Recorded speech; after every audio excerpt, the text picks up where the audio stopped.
지금부터 조국혁신당 검찰의 민간인 불법 사찰 고발 기자회견을 시작하겠습니다. 본인 소개를 해야 되는데.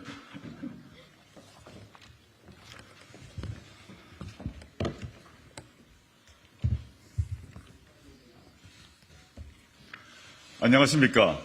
조국혁신당 대표 조국입니다. 검찰의 조직적인 범죄 행위가 드러났습니다. 수사 과정에서 범위를 벗어난 압수수색으로 얻은 민감한 개인정보를 폐기해야 되는 사생활 정보를 보관하고 활용하고 있다고 합니다. 명백한 불법입니다. 검찰의 민간인 불법 사찰 도구인 D넷의 민낯이 드러난 것입니다. 탐사보도 전문 매체인 뉴스버스의 관련 보도는 충격적입니다. 법원이 발부한 압수수색 영장에 포함되지 않은 압수수색 대상이 아닌 개인정보와 사생활이 담긴 휴대전화 정보를 검찰이 불법적으로 수집, 관리, 활용해왔다는 것입니다. 수사와 관련 없는 정보는 즉각 폐기해야 합니다. 아무리 수사 대상자라고 하더라도 영장에서 허용하지 않은 디지털 기기에 담긴 SNS 대화, 문자 메시지, 녹음 자료, 이메일, 동영상 등을 수집하고 활용하는 것은 민간인 사찰이나 다름없습니다. 디지털 기술의 발전에 발맞춰 진화한 신종 디지털 범죄입니다. 검찰이 캐비넷에 보관해온 민감한 정보를 필요한 때에 꺼내 정적을 탄압하고 정치에 개입하기 위해 활용하는 것은 더 이상 영화 속 이야기가 아닙니다. 검찰 캐비넷은 그 자체로 공포입니다. 그런데 이제 검찰이 철제 캐비넷이 아니라 D넷이라고 불리는 디지털 캐비넷을 사용하고 있다는 것 아닙니까? 구체적인 범죄 행위는 고위공직자 범죄수사처의 수사와 국정조사를 통해 곧 밝혀질 것입니다. 대한민국 국민은 자신이 잘못하지 않아도 누구나 압수수색을 당할 수 있습니다. 이 경우 스마트폰에 보관 중인 연인과의 사진, 친구와 주고받은 문자, 메시지, 이메일 등 지극히 사적인 파일을 검찰이 나 몰래 보관하고 있을 가능성이 크다는 것입니다. 이런 민간인 불법 사찰 행위는 윤석열 검찰총장 시절 대검찰청 예규를 만들어 공공연하게 조직적으로 이루어졌다고 합니다. 법원은 압수수색 영장을 발부할 때 그 대상을 엄격히 제한하고 있습니다. 수사와 관련 없는 정보까지 들여다보지 못하도록 하는 겁니다. 법원의 압수수색 영장이 금지하고 있는 행위를, 당연히 대한민국 헌법이 금지하고 있는 행위를 대검찰청 업무 지침인 예규로 만들었다는 겁니다. 윤석열 검찰총장은 당시부터 검찰공화국을 만들 준비를 미리미리 하고 있었던 것입니다. 조국혁신당은 이미 지난주에 윤석열, 김호수, 이원석 등 전현직 검찰총장과 강백신 서울중앙지검 반부패 수사 1부장 등 특수부 검사들을 고위공직자 범죄수사처에 고발했습니다. 직권남용과 개인정보보호법 위반 혐의입니다. 조국혁신당은 22대 국회에서 더불어민주당 등 뜻을 같이 하는 야당과 함께 검찰의 불법 민간인 사찰 의혹 진상규명을 위한 국정조사를 추진하겠습니다. 그리고 책임자가 확인되면 반드시 정치적, 법적 책임을 묻겠습니다. 조국혁신당은 오늘 공포의 대검 D넷 피해자 신고센터를 개설했습니다. 센터장은 저 우측에 서 계신 판사 출신으로 법제처장을 역임한 김형현 후보가 맡았습니다. 검찰의 불법적인 디지털 캐비넷에 의해 피해를 입었거나 피해를 입은 것으로 우려되는 시민들은 조국혁신당 홈페이지 안에 검찰 전자캐비넷 신고센터로 신고해 주시길 바랍니다. 그리고 검찰은 대검 서버 D넷을 손대지 말고 그대로 보존하십시오. 공수처의 압수수색을 기다려야 합니다. 시민 여러분, 겁내지 마십시오. 여러분들이 아니라 저들 검찰이 잘못하는 것입니다. 감사합니다. 이어서 우리 김영영 신고센터장께서 말씀하시겠습니다.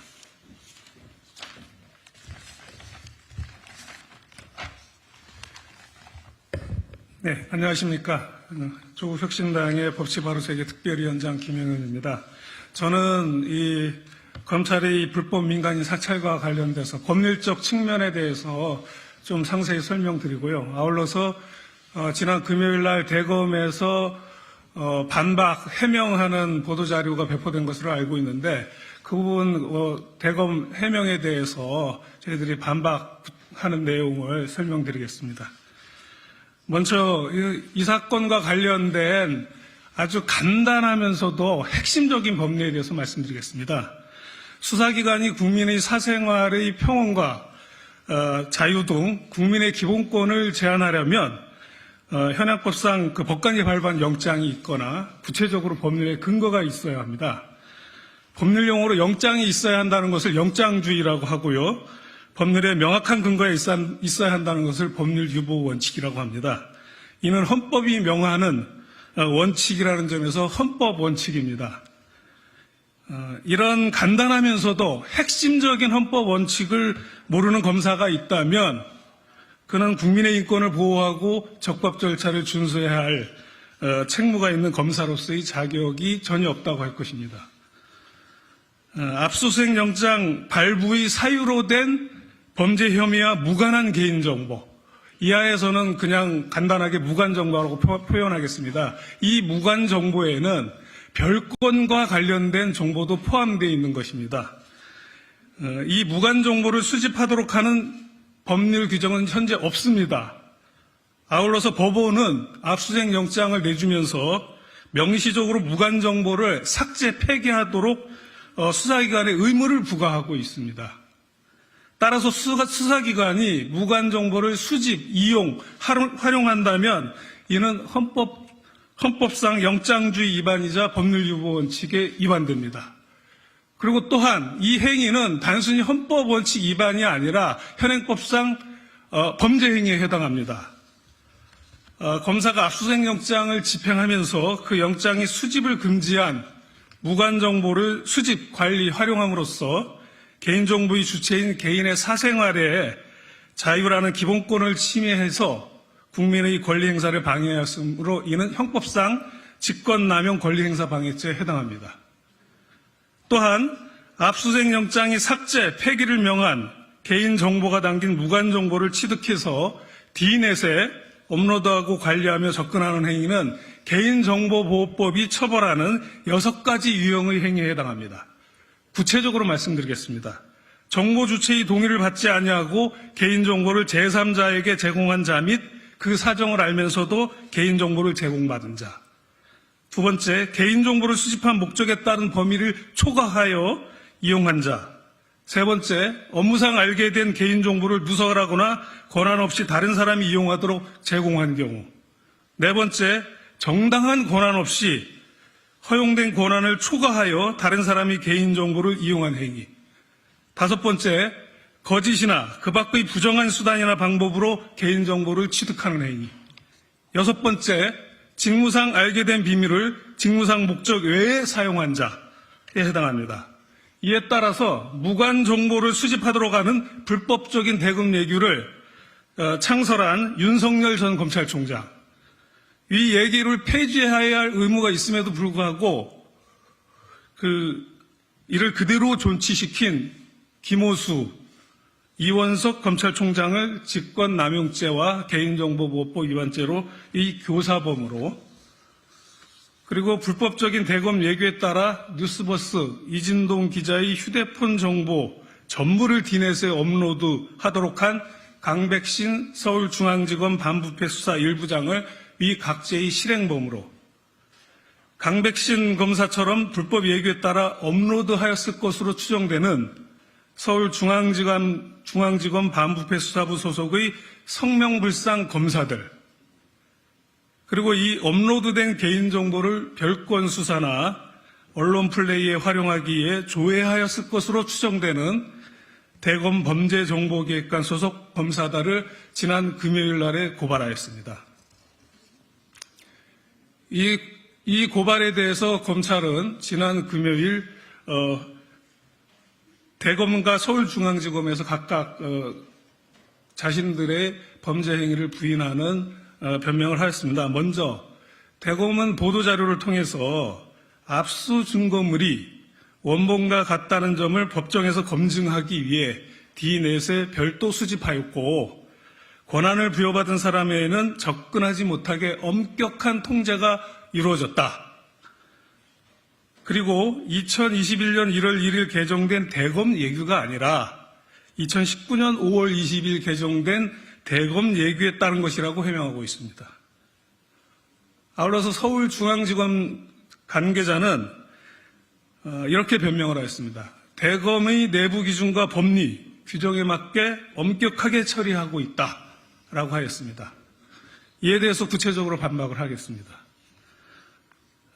먼저 대검은 공보관이 압수 증거물이 원본과 같다는 점을 법정에서 검증하기 위해서 D넷에 업로드하였다는 점에 대해서 반박하겠습니다.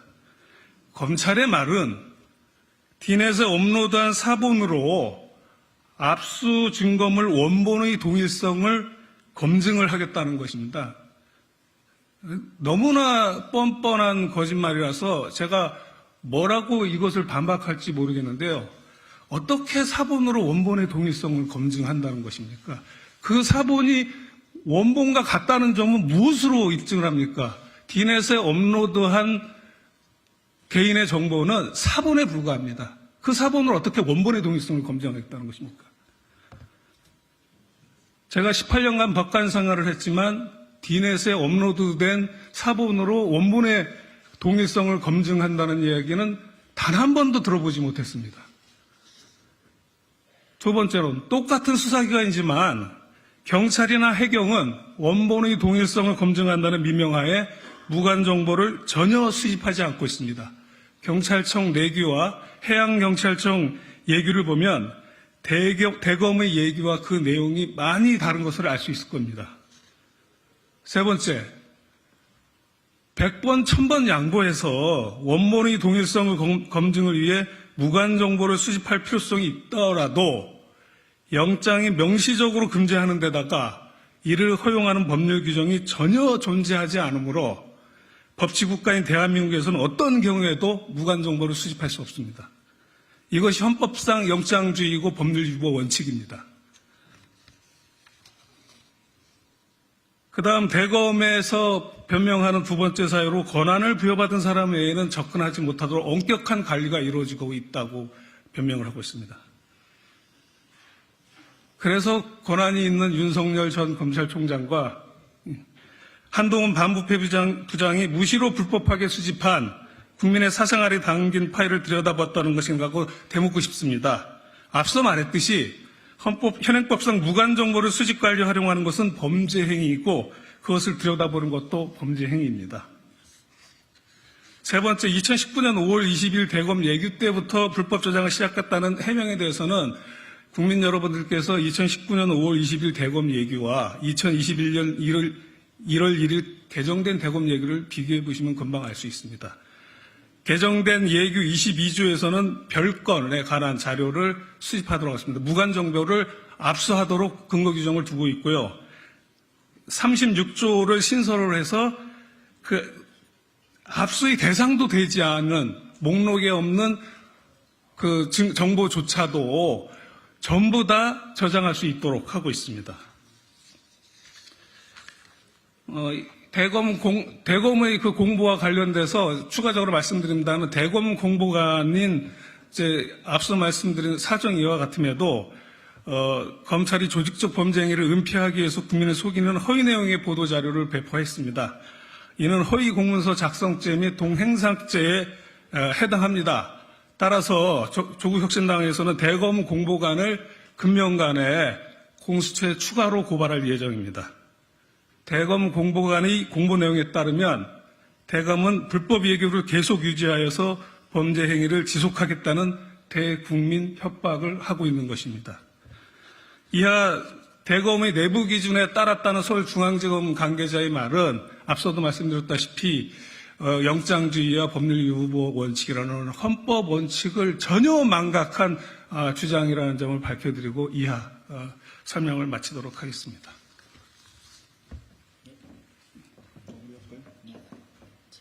질문 밖에서 받을까요? 받을까요? 예, 바깥에서 밖에서 할까요? 질문 네. 이상 마치겠습니다. 네.